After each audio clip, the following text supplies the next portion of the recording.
कि यहाँ विरोधियों की जमीन खिसक गई है। वो सत्ता के आगे नतमस्तक हो गए। जो यहाँ का अधिकारी कर्मचारी प्रशासन वो किस तरह सोच रहा है कि चंद्रशेखर यहाँ ना आए। चंद्रशेखर हवा का वो झोंका है जिसको पूरी सरकार नहीं रोक पाई। आपकी तो हस्ती क्या है। हम तो जहां खड़े हो जाए वहीं रैली हो जाती है। एक बच्ची हमारी 62 दिन तक गायब रहती, तब ये प्रशासन के लोग चूड़ियां पहन लेते हाथ में, तब ये नतमस्तक हो जाते हैं सरकार के आगे और ताकतवर लोगों के आगे, तब कानून व्यवस्था नहीं नजर आती। और वोट की रक्षा बहन बेटी की रक्षा की तरह करनी है। बेचनी नहीं है वोट, फेंकनी नहीं है वोट। और हर सामंती को जवाब मिलेगा। हर सामंती की जड़ें उखड़ जाएंगी, हर मनवादी की जड़ें उखड़ जाएंगी। इनको एहसास हो जाएगा कि अब ये लोग गुलामी नहीं सहेंगे। इस टैंक को उखाड़ो और घर ले जाओ अपने। जिनको उखाड़ने की जरूरत है याद रखना, हम इस पे पक्का टेंट बनाएंगे आने वाले समय में। हम देखेंगे कौन उखाड़ेगा हमारे टेंट को। याद रखना इस बात को। इन्होंने जो अपमान आपका किया है हैदरगढ़ में, हैदरगढ़ की जनता से मेरी अपील है कि वोट की चोट से उसका जवाब देना। गरीबी किसी भगवान ने तुम्हारे भाग्य में नहीं लिखी है कि हमेशा तुम मोहताज रहोगी किसी चीज के लिए हाथ फैलाओगी। समय बदल जाएगा, गरीबों का भी राज आएगा और वो समय हम लोग छीन के लाएंगे, लड़के लाएंगे, खींच के लाएंगे, लेकिन अपने लोगों को परेशान नहीं होने देंगे। वो दिन चले गए।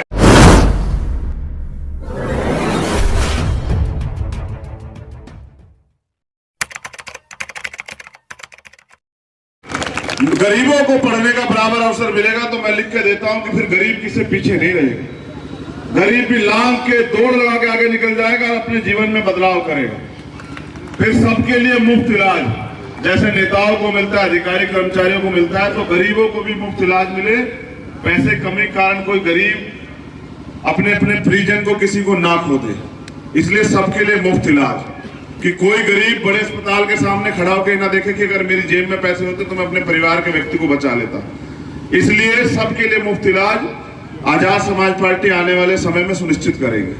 चाहे प्राइवेट में कराओ या सरकारी में कोई टेस्ट कराओ।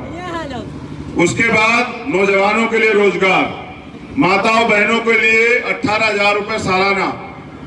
उसके बाद टोल फ्री कि आम जनता की जेब ना कटे। पेट्रोल डीजल के दाम कम करने की बात हमने की। पुरानी पेंशन और प्रमोशन में रिजर्वेशन SC ST OBC के लिए सामाजिक न्याय समिति लागू की जाएगी। और ठेकेदारी व्यवस्था में दलित वर्ग के लोगों को, पिछड़े वर्ग के लोगों को, माइनॉरिटी के लोगों को आरक्षण व्यवस्था की जाएगी कि उनके पास आर्थिक सशक्तिकरण उनका मजबूत हो, उनकी जेब में पैसे और वो तरक्की के रास्ते पे चले। और मुझे लगा कि मैं जब जाऊंगा तो जाके आराम से अपने लोगों से बात करूंगा, लेकिन यहाँ का नजारा देख के पता लगा कि यहाँ विरोधियों की जमीन खिसक गई है। वो सत्ता के आगे नतमस्तक हो गए। जो यहाँ के अधिकारी कर्मचारी प्रशासन वो किस तरह सोच रहा है कि चंद्रशेखर यहाँ ना आए। चंद्रशेखर हवा का वो झोंका है जिसको पूरी सरकार नहीं रोक पाई। आपकी तो हस्ती क्या है। हम तो जहां खड़े हो जाए वहीं रैली हो जाती है। ये तो फिर भी हमारे लोगों ने तैयारी की है। देखो, मैं चाहता हूं कि सब लोग अपना काम करें और हमें भी हमारा काम करने दें। और अगर कोई सत्ता के प्रभाव में गैर कानूनी काम करेगा तो चाहे वो मुख्यमंत्री हो, प्रधानमंत्री हो या आम आदमी हो, फिर उसके लिए कानून बराबर, चाहे वो हम क्यों ना।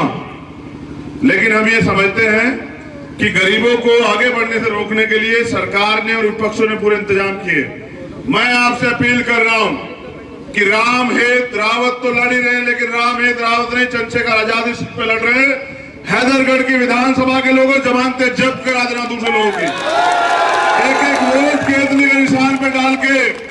अब अपने बीच के अपने भाई एक गरीब परिवार से जन्मे और तुम्हारे लिए सशक्त आवाज, तुम्हारी लड़ाई को आगे बढ़ाने वाले राम हेत रावत को लखनऊ पहुंचने का रास्ता आसान बना देना और उसी दिन तय कर लेना कि हैदरगढ़ विधानसभा में किसी गरीब को कोई सता नहीं पाएगा। मैं ये भी जानता हूं, आपने देखा होगा यहां क्या हुआ उन्नाव में।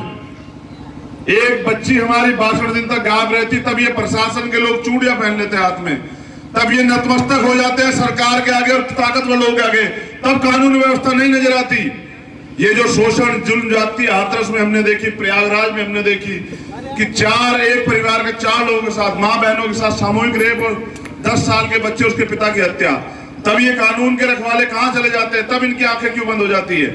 मैं जानता हूं कि कमजोर और ताकतवर में कभी समझौता नहीं होता।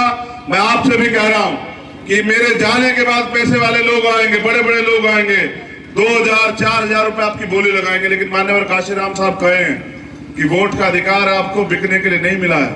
वोट का अधिकार आपको गुलामी की बेड़ियां काटने के लिए मिला है और वोट की रक्षा बहन बेटी की रक्षा की तरह करनी है।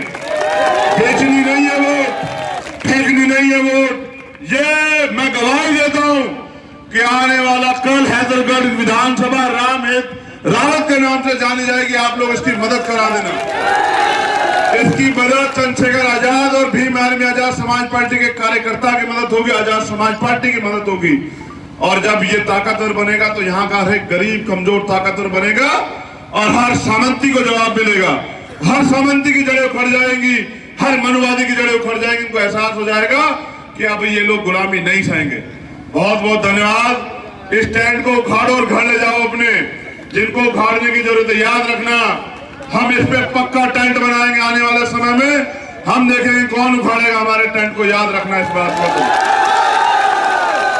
इन्होंने जो अपमान आपका किया है हैदरगढ़ में, हैदरगढ़ की जनता से मेरी अपील है कि वोट की चोट से उसका जवाब देना और एक गरीब के बेटे को ज्यादा से ज्यादा वोट देकर विधानसभा भेजने का काम करना, यही इनको जवाब होगा।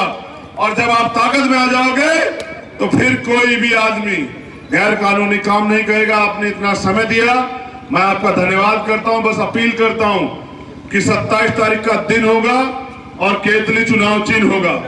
एक एक वोट केतली के चुनाव चिन्ह पर डाल के अपने भाई को आगे बढ़ा देना और हमारे हाथों को ताकत दे देना।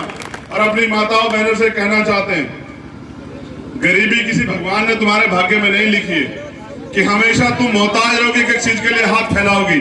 समय बदल जाएगा, गरीबों का भी राज आएगा और वो समय हम लोग छीन के लाएंगे, लड़के लाएंगे, खींच के लाएंगे, लेकिन अपने लोगों को परेशान नहीं होने देंगे। वो दिन चले गए। अब भारतीय संविधान है, हमें बराबर के अधिकार है और इन अधिकारों को लेने के लिए हम लोग मैदान में, सड़क में भी लड़ेंगे, सदन में भी लड़ेंगे, विधानसभाओं में भी लड़ेंगे और कानून बना के अपने लोगों की तरक्की के रास्ते भी खोलेंगे। आपके आंसू जो है ना, ये जो सूख गए इंतजार करते करते कि कभी जीवन बदलेगा, याद रखना वो दिन दूर नहीं कि आपके सम्मान की रक्षा होगी, आपकी सुरक्षा होगी और जो अधिकार इस देश में अमीरों को मिले वो गरीबी की चौखटों तक भी पहुंचेंगे। आपको भी वही सुविधाएं मिलेंगी जो इस देश के अमीरों को मिलती है। हमारे लोगों को अपनी वोट का बस सही प्रयोग करना है। बहुत बहुत धन्यवाद। एकता बना के रखना, भाईचारा बना के रखना, अपनी वोट का सही प्रयोग करना और कार्यकर्ताओं, नेता, पदाधिकारियों से कहना चाहता हूं, सोना मत। गुरु गोविंद सिंह जी कहे हैं कि राज शस्त्र के अधीन होता है। सुने हमने क्या कहा? गुरु गोविंद सिंह जी ने कहा कि राज शस्त्र के अधीन होता है और यहाँ शस्त्र है वोट। अपनी वोट का प्रयोग करना, फोन करना, जाना, अपील करना, मनाना लोगों को। और इस बार एक ही बात कहनी है कि हैदरगढ़ की आवाज इस बार रामहेत रावत को बनाना है, अपने भाई को बनाना है, उसकी मदद कराना है। बहुत बहुत धन्यवाद, बहुत बहुत आभार। आप सभी के लिए मंगल कामनाएं। और फिर ये भी वादा करके यहां से जाऊंगा कि आपका प्यार, आपके विश्वास को कमजोर नहीं पड़ने देंगे। मैं तो इधर ही घर ढूंढ रहा हूं, चाहे बस्ती मिल जाए, कुशीनगर मिल जाए, गोरखपुर मिल जाए या यही मिल जाए इसी जिले में, तो यही एक मकान लेके रहेंगे और आपके बीच रहेंगे। क्योंकि ये आंदोलन है, इसको खाना पकाना नहीं है, पढ़ना पढ़ाना है, और लोगों को तैयार करना है। ये लंबे समय तक चलेगा। एक सदी में एक समय परिवर्तन नहीं होता है। तो हम तो चाहते हैं ऐसे लोग और तैयार हो जाएं। तो बहुत बहुत धन्यवाद, आभार, ख्याल रखना। लेकिन यहाँ से जाने के बाद मेहनत करना। हर एक आदमी चंद्रशेखर आजाद बनके अपनी पार्टी के लिए मेहनत करना और ज्यादा से ज्यादा वोट अपने प्रत्याशी के खाते में डलवा के, बूथ की पेटियां बंद करवा के, ईवीएम पे वो पैक करवा के तब चैन से बैठना, उससे पहले चैन से नहीं बैठना। जो अपमान आज आपका हुआ, इसको बदला लोगे नहीं लोगे? बताओ, कौन हाथ उठा के बताओ, लोगे नहीं लोगे? बताओ। और बदला कैसे लिया जाएगा लोकतंत्र में? ईवीएम का बटन जोर से दबा देना, केतली पर मोहर लगेगी। बहुत बहुत धन्यवाद। जय भीम, जय भारत।